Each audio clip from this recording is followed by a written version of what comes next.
Bon, bonsoir tout le monde, ça me fait plaisir de vous voir. Bienvenue à Paris. Je vais commencer en français, bien entendu, parce qu'on est ici dans le contexte du Sommet de la Francophonie.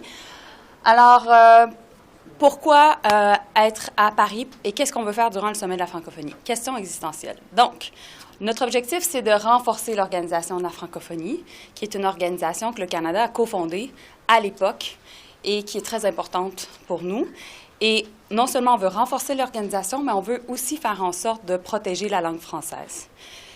Il va y avoir deux priorités pour le Canada dans le contexte de ce séjour ici. La première, s'assurer d'investir dans l'éducation, c'est-à-dire, on sait qu'il y a un enjeu, il y a un problème de manque de professeurs de français partout à travers le monde, incluant le Canada.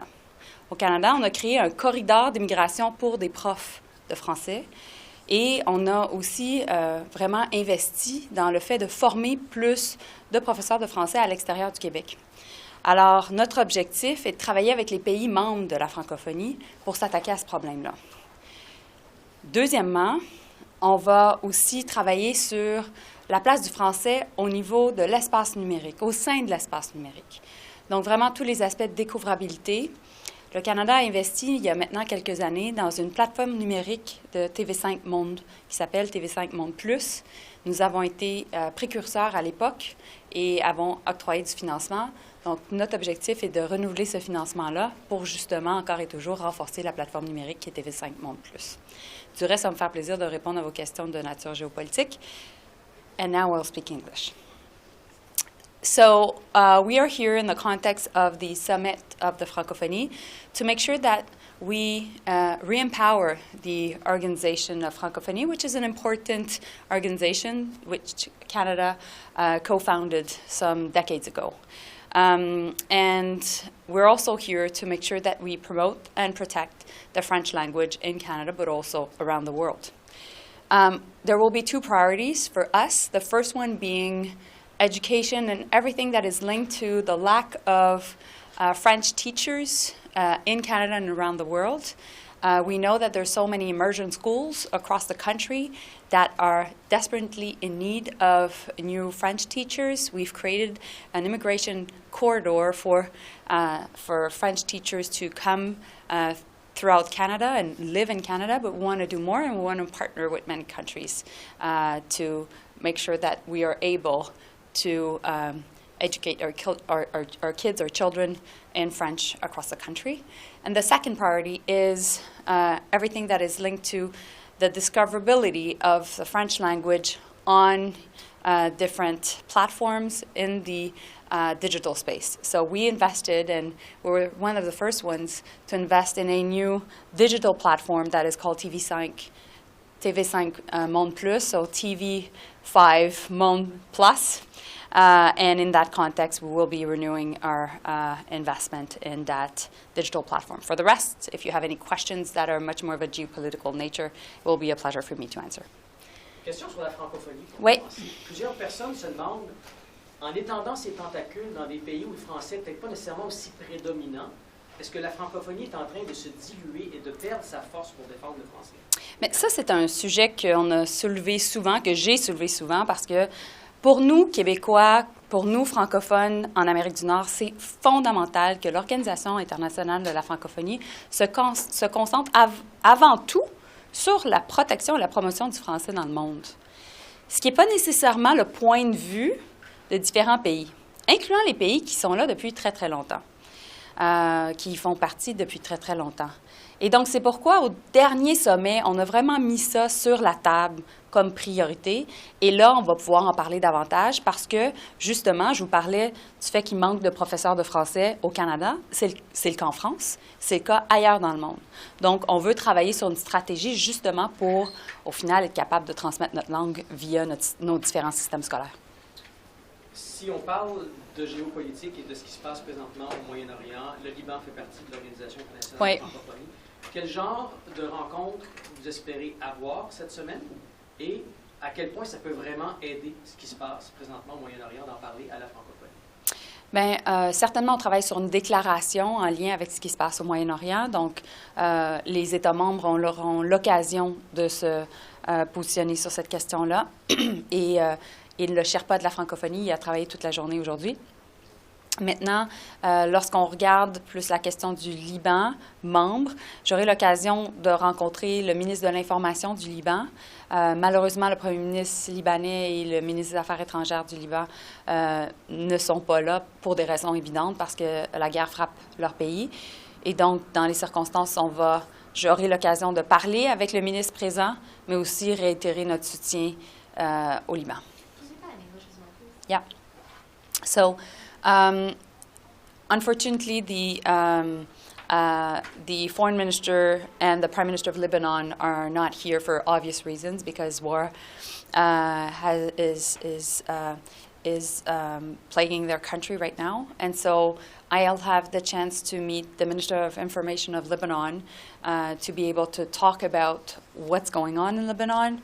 At the same time, we're working also as an organization on a specific statement on the Middle East, since Lebanon is an important member state of Francophonie. Given the escalation we've seen this week, how concerned are you about the risk of a wider regional conflict? Well, of course, I'm very concerned.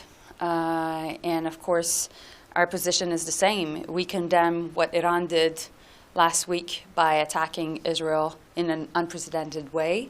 And we were all reassured that there was no loss of innocent lives. At the same time, we absolutely need to make sure that this does not become a full-scale war, and that's why we need a ceasefire. We need a ceasefire between Hezbollah and Israel for Lebanon. We also need to make sure that there's a ceasefire in Gaza. And for the rest, we know Israel has said that they would retaliate against Iran. So we want to make sure that ultimately it doesn't become a full-scale war. On what you just touched on, retaliation, have you been in touch with your Israeli counterparts about Yes. Potential retaliation towards Iran? Yes, and I was just in contact with him a couple of hours ago. Just give me a sec. I need a Kleenex. Just give me a sec. Sorry, thank you. Am I right? Okay, merci. Sorry. Yes, sorry. So you have been in touch.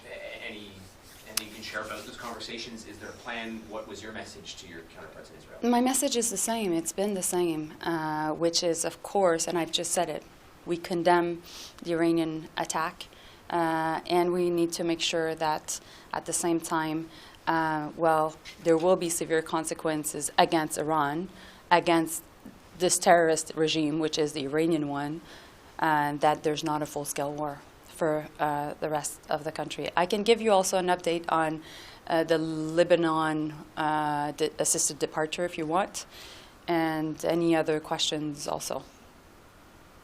On the Lebanon, do you want me to give it? Okay, yeah, so give us an update on yeah, the departures, yeah. absolutely. Okay, good. So when it comes to the assisted departure, today we had 654 seats on 2 different flights from Beirut to Istanbul. We have scheduled a flight for tomorrow. We have another one scheduled for Saturday and another one for Sunday. Around 900 seats have been also secured through commercial flights. So please, if you're hearing this again, I want to make sure that you are brought to safety, and please take the seat. At this point, not all seats are all taken by Canadians and their family. So please, as things are becoming more dangerous across Lebanon, including in Beirut, we saw that there was a strike recently. Please take that seat, and we'll continue, of course, to offer these commercial flight seats because we believe in your safety. Canada and other Western countries have continuously called for ceasefires. All we've seen is escalation so far. I want to hear your reflections on that. Do you see that as a failure on the part of the West? Well, I think it's important that diplomacy continues in every single conflict. And I profoundly believe in diplomacy, particularly when you're at a time where there are civilians that every day are dying. And so that is why I'm not only participating in the Francophonie Summit, but I'm also having a bilateral meeting with my French counterpart tomorrow. which we will be definitely talking about Lebanon, because we know that France has a history in Lebanon. And we will be also talking about how we make sure that we bring peace and stability to the Middle East. And that's the work that I do as the head of our diplomacy, and that's what that's what Canadians expect me to do in these circumstances. Canada has always been in favor of, in every single conflict, of protecting civilians, has always been at the core of our foreign policy, is a human security approach where ultimately we need to make sure that innocent lives are protected, and so that's why I'm doing that work. Do you believe the Netanyahu government is interested in reaching peace? Do you think they're a partner for peace? Well, that's what we want from them. That's what we're pushing them to do. And that's what we've been doing for a long, long time. And that's why we took also sometimes tough measures to make sure that there could be a ceasefire in Gaza, for example. And that's what we will continue to use diplomacy, but also levers to make sure that we push parties to get to a settlement. And I think just something that is really important, when I say that we need a ceasefire because we need a pause for peace talks to happen, to save lives. That's why we were in favor of a 21-day ceasefire. And from the moment that there is that ceasefire that is in place, then diplomacy can be even more, can have even more impact. And so that's why we've been calling it, because we need to make sure that ultimately there's no further escalation. And a pause, a ceasefire would really help to make sure that that's the case. Minister, you've been calling for ceasefires for several months in the case of Gaza, and now you're calling for one in Lebanon. It doesn't feel like the Netanyahu government is interested in listening to you. And you were talking about consequences and tough measures. I wonder at what point do you consider sanctions against Benjamin Netanyahu's government to send a sterner message? So, by the way, Canada has been calling for a ceasefire since December, but the UN Security Council also called for a ceasefire in Gaza in the spring. So it's the entire G7, but the entire UN Security Council has been calling for it. So first. Second, when it comes to this ceasefire, 21-day ceasefire between Hezbollah and Israel, it was a French and American agreement, proposal that was on the table. So we've been partnering with these countries, and that's what we do as an important middle power. But we're not the only ones to put pressure on it. And Canada alone cannot solve the entire crisis. But we need to do our work. We need to be principled. We need to make sure that we save lives. And that's why when we take a stance, well, of course, we work with other countries.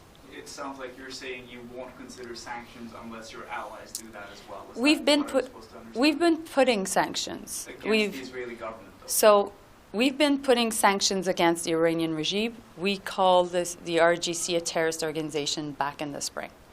We also been clear that Hezbollah and Hamas are terrorist organizations as well. We've put sanctions against extremist settlers for the first time in our history because we're concerned with what was going on in the West Bank. And we also made sure that, and my stance was clear on this, that we would not send any form of arms or parts of arms that would end up against civilians in Gaza. And so these have been ways for us to make sure that we could put pressure. Now, Israel has been attacked this week. Israel must be able to defend itself. Millions of lives are also at risk there. And that's also why we've been clear that Canadian companies could send parts to be part of the Iron Dome because Israel needs to be able to defend itself. So that's what we've been doing. But fundamentally, what Canada wants, what we want as a country, is bring back peace and security in the region, like I think the vast majority of Canadians. And so this is the biggest conflict that has been affecting the Middle East for years, and we want to make sure that we can bring things back to a better place, and that's why we're working on it. Si ça continue dans la direction où on s'en va présentement, quel est le pire scénario à votre avis et le fardeau de la paix repose sur les épaules de qui? Je pense de plusieurs personnes, certainement les partis en place, parce que à ce stade-ci, il y a plusieurs diplomates qui travaillent très fort et qui s'entendent parfois plus que les partis qui sont les acteurs principaux du conflit. Et puis, si je regarde, par exemple, le fait qu'Israël ait déclaré persona non grata, le secrétaire général des Nations unies, c'est contre-productif. C'est sûr que le Canada n'est pas d'accord avec cette position, parce que nous, on pense que le secrétaire général des Nations unies et les Nations unies ont un rôle à jouer. Donc, bref, mon boulot présentement est d'être à toutes les tables possibles où on peut trouver une solution. Et c'est pour ça que je suis très active, le premier ministre est très actif, parce que c'est comme ça qu'au final, on va pouvoir ramener la paix au Moyen-Orient. So, I think that at the end of the day, the burden of bringing back peace and stability to the Middle East is on the parties themselves. We will continue to put pressure on them, and we believe, for example, that when the Secretary General of the UN, Antonio Guterres, is called persona non grata by Israel, it's counterproductive, because we think that UN has a lot of work to be doing in the context of this conflict. And ultimately, what is at stake is Israel's long-term security, while also the entire peace and stability of the Middle East. And so, in these circumstances, Canada will continue to be at every single table possible to put pressure on parties to make sure that we bring back that very peace and stability I was talking about. Good? Thank you. I hope you have more questions about la Francophonie. Thank you. Thank you. Okay, bye guys.